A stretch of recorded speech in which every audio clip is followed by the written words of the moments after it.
বলছি, কোনো কারণে কি আপনার মনটা খারাপ? হঠাৎ আমাকে নিয়ে এত কনসার্ন? দিব্যি তো নিচে সবার সাথে হইচই করছি, হঠাৎ এখন মেজদাকে নিয়ে মাথা ঘামাচ্ছিস কিভাবে?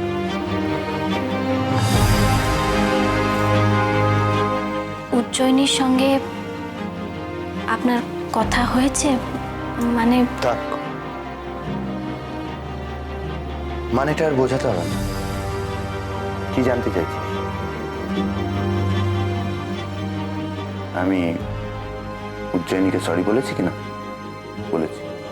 আমি নিজে কি ওকে সরি বলেছি, আর কিছু? সেই জন্য আপনার এত অস্থির লাগছে। উজ্জয়িনীর কাছে আপনার ক্ষমা চাইতে ভালো লাগেনি, কিন্তু মেজদা, উজ্জয়িনী কিন্তু আপনার ব্যবহারে সত্যিই খুব কষ্ট পেয়েছে। বলছি তো আলো, তোর কথা মতো আমি ওর কাছে গেছিলাম, আমি ক্ষমা চেয়েছি। কিন্তু আসল কথা কি বলতো, সবাই ভালো ব্যবহার ডিজার্ভ করে না। অ্যাটলিস্ট উজ্জয়িনী সেনের অফিসে গিয়ে আমার ঠিক এই কথাটা মনে হয়েছে। মেজদা, না আলো, ও যখন যা ইচ্ছে তাই বলে ফেলে, মানে তাতে যে আমারও খারাপ লাগতে পারে সেটা কখনো ভেবেই দেখেন। এনিওয়ে, তুই বলেছিস, আমি তোর কথা রেখেছি, নিজে গিয়ে সরি বলেছি। দয়া করে এই ব্যাপারে আর তুই মাথা ঘামাস না প্লিজ, বললাম তো। আমি চাই না এ বাড়ির কেউ আমার ব্যাপারে মাথা ঘামাক। যাই হোক, সকাল থেকে অনেক ধকল গেছে, আমি স্নানে যাচ্ছি, তুইও রেস্ট।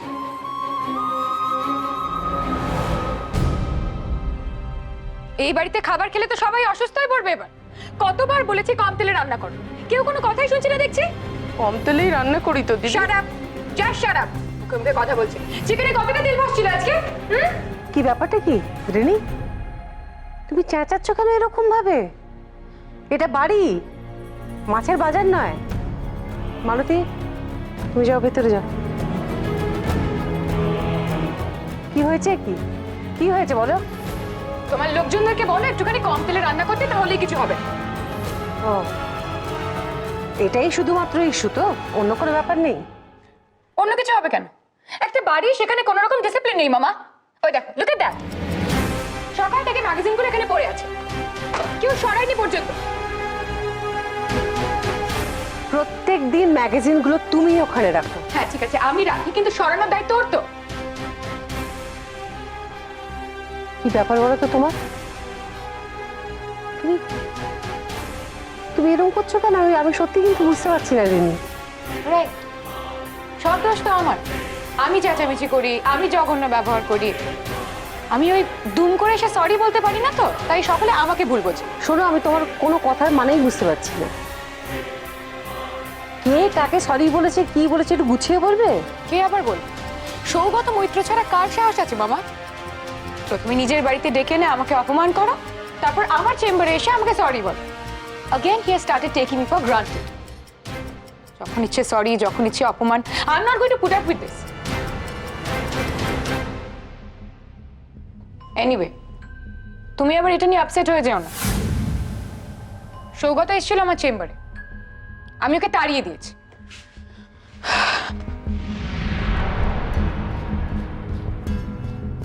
তার মানে সৌগত আবার রিনির লাইফে ঢোকার চেষ্টা করছে? না না না না না, এবার তো আমাকে একটা স্টেপ নিতেই হবে। ওই ছেলেটার সঙ্গে আমাকে ডিরেক্টলি কথা বলতেই হবে দেখছি। নির্লজ্জ একটা।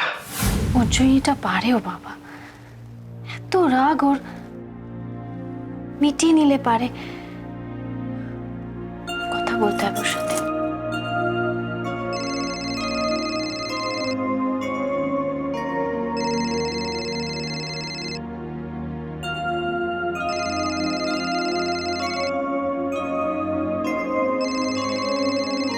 বলতে না বলতেই ফোন।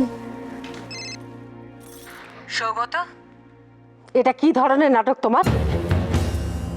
শুনলাম তুমি নাকি রিনির চেম্বারে গিয়ে ঘটা করে ক্ষমা চেয়ে এসছো তোমার ব্যবহারের জন্য। কেন? কি উদ্দেশ্য নিয়ে গিয়েছিলে ওখানে তুমি? চুপ করে আছো কেন? তুমি বোবা নাও অন্তত, সেটা আমি জানি। নাকি আমাকে চিনতে পারছো না? আমি মীনাক্ষী সেন কথা বলছি। আর তোমার এই চুপ করে থাকাটা না শয়তানি মাত্র। তুমি অত্যন্ত নির্লজ্জ একটা ছেলে। আপনি মির্জার সাথে এভাবে কথা বলছেন কেন?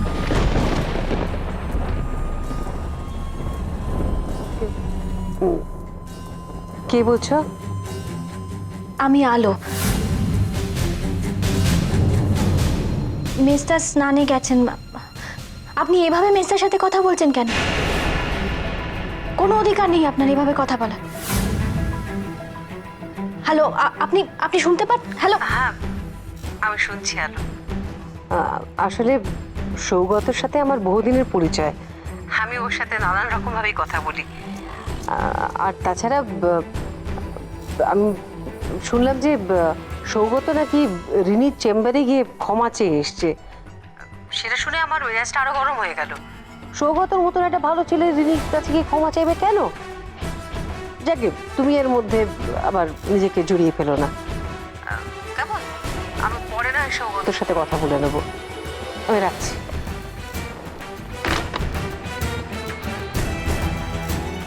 কি লুকোচ্ছেন উনি? মনে হলো যেন কিছু একটা রহস্য আছে। আমাদের খাওয়াতে হবে হবে হবে ব্যাস। আচ্ছা ঠিক আছে, ব্যাস আর বলতে হবে না, অনেকক্ষণ ধরে শুনছি আমি আমি না খুব ভালো করে জানি এই প্ল্যানটা বানিয়েছে ছুটকি। ছুটকি তুই নিজে বানিয়েছিস এই দুজনকে টানা কি দরকার ছিল বল? ইচ্ছে কেন ভাই বল? ইচ্ছে তুই আমাদের দলে তো ঠিক বাবাই আর মায়ের ভাব হয়ে গেছে, তার মানে আমাদের ট্রিট দরকার। ছোটদা ট্রিট দিবি, ট্রিট দেবে তো একদম।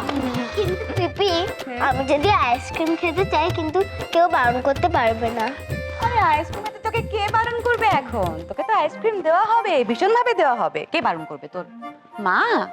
না না, কোনো সিনই নেই। মা এখন তোকে কিচ্ছু বারণ করবে না। একটা কাজ কর বুঝলি, জামাটা চেঞ্জ করে আয় চটপট। তারপর খাবি তো তুই? আর কথা খাবি তো? ইচ্ছে শোন না, আমি ট্রিট দেব, ক্লিয়ার। আর আমাকে বিরক্ত করিস না। আরে দাঁড়া ভাই, দাঁড়া। ট্রিট তো তুই দিবি, সে তো আমিও জানি, ছুটকিও জানি। কিন্তু শুধু ট্রিট দিলে কি হবে? ভাবছিলাম ট্রিটের সঙ্গে যদি আরো কিছু পাওয়া যেত, মানে একটা ভালো শাড়ি। আমার একটা ভালো শাড়ি আর আমার আমাকে একটা জামা দিবি না? ভালো জামা তো দেওয়া উচিত। আমরা না থাকলে তোদের ভাবটাই তো হতো না। আমরা কম কষ্ট করেছি, তুই বল। দিদি, আমার অফিস বন্ধ হয়ে গেছে, হ্যাঁ পুড়ে গেছে। কোথায় শিফট করবে আমি জানি না। এর মাঝখানে এগুলো কি কোনো মানে একটু বোঝ আর কি, তুই তো দিদি হোস, ভেবে দেখ। হ্যাঁ মানে এসব ব্ল্যাকমেল করে তো কোনো লাভ নেই ভাই। দেখ অফিসে যে আগুনটা লাগলো সেজন্যই তুই আলোকে ফিরে পেলি। আর যখন তুই আলোকে কোলে তুললি তখন তো তোর মনে ছিল অফিসে আগুন লেগেছে। সম্পূর্ণ মিথ্যা কথা, কিচ্ছু হয়নি। আচ্ছা কি বললি দিদি?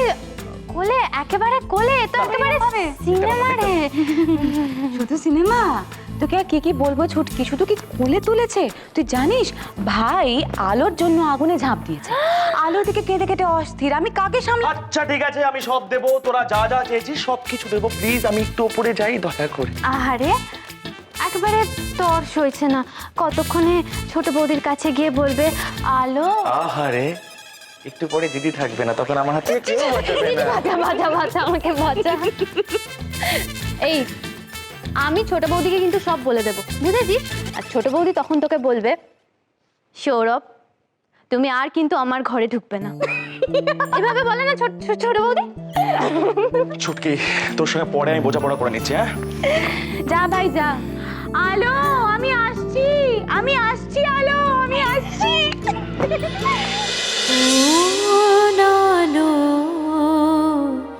লাগলো চোখে